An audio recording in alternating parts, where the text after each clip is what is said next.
جمعہ پڑھا ہے بیان کریں. یہ بیان نہیں کروا کے سنانا چاہا. تو مولانا صاحب آئے جمعے کے دن بیان کرنے کے لیے منبر پر بیٹھ گئے اور شروع ہو گئے الحمدللہ. انہوں نے یہ کہا تو لوگوں نے کہا سبحان اللہ.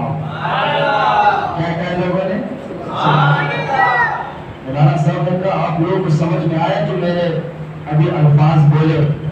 لوگوں نے کہا وہاں پر بالکل سمجھ میں آیا جو آپ نے ابھی بولے. ہمیں سمجھ میں آ چکا ہے, ہمیں سمجھ میں آ چکا ہے. مولانا صاحب نے کہا جب آپ کو یہ سمجھ میں آ ہی گیا تو آگے بیان کرنے کی کیا ضرورت ہے؟ سنتیں ادا کرو. کیا کریں؟ سنتیں ادا کریں.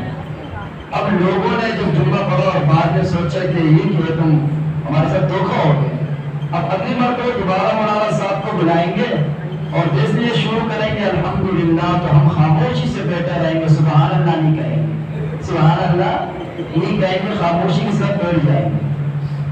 دوسرے جملے میں آپ کو مولانا صاحب آتے بیان کرنے کے لیے جیسے شروع ہوتا ہے الحمدللہ سارے لوگ خاموشی سے سراہتا چل رہا ہوتا ہے. تو اب وہ مولانا صاحب کہ آپ لوگ کو سمجھ میں نہیں آیا جو میں نے بیان کیا, جو میں الفاظ ہے بولے آپ کو سمجھ میں نہیں آیا؟ سب نے کہا ہمیں سمجھ میں آیا نہیں.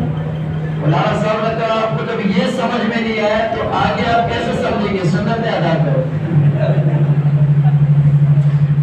سارے لوگ پریشان ہو گئے, یہ تو ہمارے سے دوبارہ دھوکہ ہو گیا. اب لوگوں نے کہا, آگے لوگوں نے کہا کہ اگلی جمعے ہم یہ کریں گے, آدھے کہیں گے سبحان اللہ اور آدھے خاموش رہیں گے. اب ہم مولانا صاحب کو یہ پکڑ لیں گے اور اب مولانا صاحب مکمل بیان کرے گا. سارے لوگ آ گئے اپنے پہلے سے بیٹھے ہوئے اٹھنے. مولانا صاحب جیسے آتے بیان شروع کرتے ہیں الحمدللہ تو آدھے کہتے ہیں سبحان اللہ اور آدھے خاموشی سے بیٹھے ہوتے ہیں, سناٹا چل گیا ہوتا ہے بالکل خاموش سے. مولانا صاحب کہتے ہیں آپ لوگوں کو سمجھ میں نہیں آیا؟ وہ کہتے ہیں ہمیں سمجھ میں نہیں آیا. اور دوسرے والوں کے لوگوں کو سمجھ میں آیا؟ وہ کہتے ہیں ہمیں سمجھ میں آیا. کہتے ہیں جن کو سمجھ میں آیا وہ ان کو سمجھا دے, جن کو سمجھ میں نہیں آیا وہ سنتیں ادا کریں. تو لوگوں نے کہا وہ کسی کے ساتھ ہو سکتا ہے, مولانا صاحب کے ساتھ نہیں ہو سکتا. تو آپ کہیں گے کہ امام صاحب نے بٹھا کے رکھا ہوا ہے, ابھی آپ نے بیٹھنا ہے, نافرمانی ہوگی انشاءاللہ تعالی, اس کے بعد بیان ہوگا درود و سلام اور اس کے بعد دعا بھی ہوگی. اللہ تبارک